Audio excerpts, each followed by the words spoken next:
मित्रों, भगवान श्री हरि ने माता लक्ष्मी को बताया कि भाग्य का लिखा कभी नहीं मिटता है। एक समय की बात है जब माता लक्ष्मी ने भगवान श्री हरि से पूछा, हे प्रभु, मैं जानना चाहती हूँ कि क्या मनुष्य के भाग्य को बदला जा सकता है तथा क्या किसी पापी मनुष्य को स्वर्ग की प्राप्ति हो सकती है और कोई मनुष्य अपना पाप या पुण्य किसी को दान कर सकता है।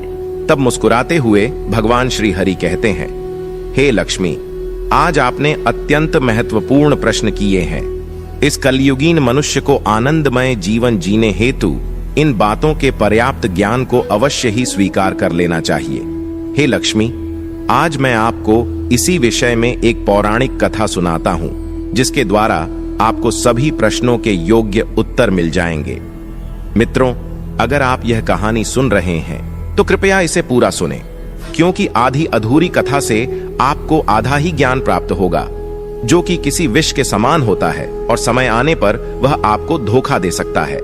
हे प्रभु, मेरे श्रोताओं पर आप अपना आशीर्वाद सदा बनाए रखें, उनके जीवन की अपेक्षाएं जरूर पूर्ण करें। हे माता लक्ष्मी, आप उन पर अपनी कृपा दृष्टि बनाए रखें, उन्हें सुख समृद्धि प्रदान करें। तो दोस्तों, चलिए आज की कहानी को शुरू करते हैं। मित्रों, भगवान श्री हरि कहते हैं, हे लक्ष्मी, एक समय की बात है, हरिपुर गांव में एक रतन नामक चोर अपनी पत्नी मालती के साथ रहता था। वह हर दिन चोरी करता था। वह अपने काम में काफी माहिर था और जंगल से गुजरने वालों को लुटता था, मारपीट भी करता था। उसकी पत्नी मालती भी चालबाज और धूर्त स्वभाव की स्त्री थी, जो आए हर दिन अपने पति से अलग अलग चीजों की मांग करती रहती थी। फिर एक दिन की बात है जब उसकी पत्नी कहती है, अजी, जल्दी उठो, तुम कोई राजा महाराजा नहीं हो, चलो जल्दी जाओ, अब दोपहर होने को आई है। तुमने मुझसे वादा किया था कि तुम मुझे हीरों से जड़ित हार ला दोगे और अभी तक तुम्हें कुछ भी नहीं मिला है। तुम कब जाओगे? जल्दी जाओ, फिर अगर दोपहर हो गई तो कोई नहीं आएगा। तुम्हें चोरी को गए हुए 3 दिन हो गए हैं। तब रतन कहता है, अरे भाग्यवान, रोज रोज चोरी लूटपाट करना खतरे से खाली नहीं होता है। अरे जा रहा हूं, अभी 3 दिन ही तो हुए हैं और चोरी से तुम्हारा क्या मतलब है? हाँ, हमें जल्दबाजी नहीं करनी चाहिए। पिछली बार लोग हमारी चोरी के बारे में जान गए थे और पास आने से डरने लगे थे। कुछ समय बाद लोग वापस आएंगे और घटना को भूल भी जाएंगे। ये सब कुछ देखकर ही चोरी करनी पड़ती है। मैंने कहा कि मैं आज जाऊंगा तो जरूर जाऊंगा।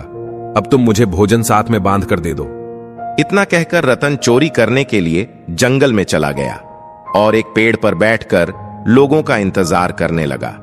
वहीं दूसरी ओर रामलाल नाम का एक गरीब किसान पड़ोसी गांव में अपने भतीजे से मिलने को आया था, और जब वह वापस जाने वाला होता है तभी उसका भतीजा राजू कहता है, चाचा जी, आज आपके पास बहुत सारा धन है और वापस घर जाने के लिए आपको देर हो गई है। तब रामलाल कहता है, हाँ बेटा, साहूकार कहीं गए हुए थे, इसीलिए मुझे भी देर हुई है। अब तुम मुझे खाना साथ में ही बांध कर दे दो, रास्ते में चलते चलते कहीं खा लूंगा। आगे राजू कहता है, हाँ ठीक है, मगर आप कैसे जाएंगे? मैंने सुना है कि 3 दिन पहले ही यमुना पार के रास्ते में चोरी हो गई थी और किसी की हत्या भी हुई थी। रामलाल कहते हैं, ठीक है बेटा, मैं संभाल कर जाता हूँ, संध्या होने से पूर्व में घर पहुंच जाऊंगा। मित्रों, अपने भतीजे के परिवार से विदा लेकर रामलाल तेज कदमों के साथ अपने गांव की ओर निकाल पड़ा और अब वह उसी जंगल से गुजर रहा था जहां चोर रतन एक पेड़ के पीछे छिपकर किसी के आने की राह देख रहा था। जब उसे सामने से आते हुए रामलाल दिखे तो तुरंत उसने झपट लगाकर रामलाल को पकड़ लिया और अपना तेज धारदार खंजर उसे दिखाते हुए कहा, चलो जल्दी से जो भी तुम्हारे पास है वह सब कुछ मुझे दे दो, वरना मैं ये खंजर तुम्हारे पेट में घुसेड़ दूंगा। रामलाल ने अपना दिमाग शांत रखा और कहा, देखो भाई, मेरे पास इस थैले में खाने के अलावा कुछ भी नहीं है। मेरा विश्वास करो, मैं एक गरीब किसान हूं। लेकिन रतन तो क्रूर और निर्दयी स्वभाव का था, इसीलिए उसने रामलाल की गर्दन पर चाकू लगाते हुए उसकी तलाशी ली। अब स्वयं के प्राणों को खतरे में देख रामलाल कहने लगा, भाई आप मुझे जाने दो, मैं सच कह रहा हूं, मेरे पास कुछ भी नहीं है। तब रतन कहता है, अरे वाह, तुमने मुझे क्या मूर्ख समझा था? तुम्हारे पास तो बहुत धन है। चलो चुपचाप इसे मुझे दे दो, नहीं तो मैं धन के साथ साथ तुम्हारे प्राणों को भी छीन लूंगा। मित्रों, भगवान श्रीहरि कहते हैं, हे लक्ष्मी। तब रामलाल गिड़गिड़ाते हुए रोते हुए रतन से कहता है, देखो भाई, मैंने ये धन पड़ोसी गांव के साहूकार से कर्ज रूप में लिया है। मैंने अपनी जमीन गिरवी रखकर बेटी के विवाह के लिए साहूकार का कर्ज लिया है। अगर तुम इसे छीन लोगे तो मैं पूरी तरह से बर्बाद हो जाऊंगा। ना तो मेरी बेटी का विवाह होगा और ना ही मेरी जमीन मुझे वापस मिलेगी। किंतु रतन तो ठहरा चोर और डाकू। निष्ठुर रतन ने रामलाल पर कोई दया नहीं दिखाई, उल्टा उसके सिर पे एक डंडे से जोर का प्रहार किया और उसे बेहोश कर दिया। उसके बाद रतन ने धन के साथ साथ भोजन भी चुराया और अपने घर वापस आ गया। जब वह घर आया तो उसकी पत्नी बहुत खुश हुई, क्योंकि आज उसे धन के साथ साथ स्वादिष्ट भोजन और मिठाइयां भी मिल चुकी थीं। तब वह रत्न से कहती है, काश अगर आप हर दिन इसी तरह ही चोरी करते रहेंगे तो वह दिन दूर नहीं जब हम इस नगर के सबसे धनवान हो जाएंगे। तभी गुस्से से वह अपनी पत्नी से कहता है, ये मूर्ख स्त्री, जरा धीमी आवाज में बोलो। कोई सुन लेगा तो वह जरूर राजा को बताएगा, फिर हमारी जिंदगी हवालात में गुजर जाएगी। हम चोर हैं, कोई व्यापारी नहीं जो तुम पूरे नगर में राज करने के सपने देख रही हो। आज मैंने एक किसान को बहुत तेज वार से मारकर घायल कर दिया था। पता नहीं अब वह जीवित भी है या नहीं। अब मैं पूरा 1 महीना घर पर ही रहूंगा। हमारे पास 1 माह का पर्याप्त धन है। मित्रों, फिर 1 माह का समय बीत जाता है और दूसरी ओर किसान अपनी बेटी का विवाह जैसे तैसे कर देता है और उसे अपने दामाद के साथ वापस दूसरे गांव छोड़ने हेतु उसी जंगल के रास्ते से निकल जाता है। वहीं दूसरी ओर चोर रत्न की पत्नी मालती अपने पति रतन से कहती है, अजी सुनते हो, मैंने बहुत दिनों से आपसे हीरों का हार मांगा है, लेकिन आप है कि मुझे वह लाकर नहीं दे रहे हैं। आप कैसे पति हो जो अपनी पत्नी की केवल एक इच्छा पूरी नहीं कर सकते हैं? तुम पर मुझे धिक्कार है। मित्रों, अपने पत्नी के मुख से ऐसी बातें सुनकर रतन चुपचाप वहां से अपना सामान लेकर चोरी करने के लिए जंगल में चला जाता है। वह अपनी पत्नी के तानों से अब तंग आ चुका था, इसीलिए उसने अब ठान ली थी कि कैसे भी कर वह अपनी पत्नी को हार ला करके दे देगा। जब एक तरफ से रतन चोरी के उद्देश्य से जंगल में दाखिल हुआ तो वहीं दूसरी ओर किसान रामलाल अपनी बेटी और दामाद के साथ उसी जंगल के रास्ते से आगे बढ़ रहे थे। चलते चलते संजोग से वे दोनों आमने सामने आ गए। जब रतन को याद आया कि यह वही किसान है जिसका धन मैंने लूटा था, और रामलाल को भी याद आ जाता है कि यह वही चोर है जिसके कारण से मैं बर्बाद हो चुका था, किंतु ईश्वर के आशीर्वाद से सब कुछ कुशलता के साथ विवाह संपन्न हुआ था। मित्रों, जब रतन रामलाल की बेटी के गले में मंगलसूत्र के साथ साथ एक अनमोल हीरों का हार देखता है तो उसे पाने के लिए वह बेचैन हो जाता है और वह रामलाल से कहता है, अरे भाई, आपको देखकर मुझे वह पुराना दिन याद आया जब आपने मुझे बहुत सारा धन देकर खुश किया था, और आज तो आपने फिर से मेरे लिए खजाना लाया है। तब डरते हुए रामलाल कहता है, देखो भाई, पिछली बार तुमने जो मुझसे लूटा था उसे तो मैं भूल चुका हूं, किंतु आज मैं अपनी बेटी और दामाद को उनके घर छोड़ने हेतु जा रहा हूं। आज मुझ पर कृपा करो और हमें जाने दो। तब रतन कहता है, ये तुम कैसे बात कर रहे हो? तुम्हें छोड़कर भला मैं और मेरी पत्नी भूखे मर जाए? नहीं नहीं, यह नहीं हो सकता। तुम लोग चुपचाप अपना सारा धन और गहने मुझे दे दो, अन्यथा तुम सभी को मेरे हाथों से मरना पड़ेगा। जब रतन की नजर रामलाल की बेटी के गले पर पड़ गई तब वह कहने लगा कि वाह, आज तो मेरे पत्नी का सपना पूरा होगा। वह कब से मुझसे हीरो के हार की मांग कर रही थी। तभी बीच में उसकी बेटी रतन से कहती है, नहीं, मैं आपको मेरा यह हार नहीं दे सकती। यह मेरी माँ की आखिरी निशानी है। चाहे तो आप हमारा सारा धन ले लो, लेकिन मेरे पिता को आप छोड़ दो। जब रतन रामलाल की बेटी की ओर बढ़ जाता है तब रामलाल ने उस पर हमला बोल दिया। इसी बीच रामलाल के सीने में रतन अपना तेज खंजर भोग देता है और रामलाल की बेटी के गले से हार और मंगलसूत्र को छीनकर वहां से वह भाग जाता है। मित्रों, अब रामलाल की उसी जगह पर मृत्यु हो जाती है, लेकिन मरते समय वह रतन को श्राप देता है, जिस धन को पाने के लिए वह लोगों की हत्या करता है, उन्हें परेशान करता है। एक दिन उसका वह सारा धन अचानक लुप्त हो जाएगा। रामलाल की मृत्यु होने के बाद उसके शव को उसकी बेटी और दामाद ने उसे अपने घर ले जाकर उसका अंतिम संस्कार किया। वहीं दूसरी ओर जब रतन अपने घर वापस जाता है तब वह अपनी पत्नी से कहता है, अरे भाग्यवान, जरा देखो तो आज मैं तुम्हारे सपने को अपने साथ लेकर आया हूं। तब मालती कहती है, क्या है? जी बताओ, क्या लाए हो? जब मालती अपने पति के हाथों में हीरों का हार देखती है तो वह बहुत खुश हो जाती है, किंतु वह तो एक लालची स्वभाव की स्त्री थी। उसे तो बहुत बड़ा हार चाहिए था। तब वह अपने पति से कहती है, अजी सुनते हो, आपने जो हार लाया है बहुत छोटा है, आप मुझे बड़ा ला दीजिए। अभी के लिए तो ठीक है। अपनी पत्नी के मुख से ऐसी बात सुनकर रतन दंग रह जाता है और कहता है, तुम जानती भी हो मुझे चोरी करने के लिए क्या क्या करना पड़ता है। इसी हार के लिए आज मुझे एक व्यक्ति की हत्या करनी पड़ी और तुम्हें इस बात का कोई अफसोस नहीं है। मित्रों, भगवान श्री हरि कहते हैं, हे लक्ष्मी। जब वह पति पत्नी घर में चोरी के धन के बारे में चर्चा कर रहे होते हैं, तभी एक साधु उनके द्वार पर आते हैं और कहते हैं, भिक्षां देही, भिक्षां देही। तब मालती घर में से जोर से चिल्लाती हुई बाहर आती है और कहती है, अरे आ रही हूं मैं, थोड़ा तो धीरज रखा करो। ये लोग भी ना एक तो मुफ्त की भिख मांगते हैं और इन्हें धान्य परोसने तक का सब्र नहीं होता है। पता नहीं किस बात की जल्दी होती है इन्हें। इस बात को सुनकर वे साधु भी मन ही मन दुखी हो जाते हैं। वह साधु और कोई नहीं थे बल्कि स्वयं देवर्षि नारद थे, जो उन्हें अपने पाप कर्मों को रोकने हेतु मार्गदर्शन करने के लिए आए थे। जैसे ही मालती अपना दान का पात्र लिए साधु के पास आती है तो उन्हें दान देने से पहले ही कहती है, हे साधु महाराज, मैं बहुत दिनों से पुत्र प्राप्ति की कामना कर रही हूँ। अगर आप मुझे आशीर्वाद देंगे तो ही मैं दान करूंगी। तब देवर्षि नारद मुस्कुराते हुए कहते हैं, हे देवी, आपको पुत्र अवश्य प्राप्त होगा, किंतु आपके भाग्य में विधाता ने कुछ और ही लिखा है। उसी समय रत्न द्वार पर आता है। अपनी पत्नी और साधु के बीच बातों को सुनकर वह कहता है, महाराज, आप हमें भाग्य, पुण्य और पाप की बातें ना कहें तो अच्छा होगा। ये सब बेकार की बातें हैं। पाप और पुण्य कुछ नहीं होता। आज जो मिला है वही मेरा है, कल किसी और का होगा। बस मैं ऐसा ही सोचता हूं। जब मालती घर के भीतर जाती है तब साधु रतन से कहता है, हे युवक, आज जो तुम पाप के कर्मों को आंखें मूंद कर रहे हो, इसका तुम्हें जरूर पश्चाताप होगा।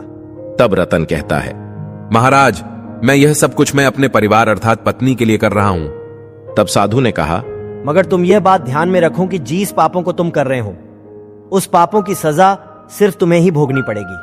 अगर तुम चाहो तो अपने पत्नी से यह कहकर देखो कि तुम मेरे पापों को साझा कर लो। इतना कहकर वे साधु वहां से चले जाते हैं।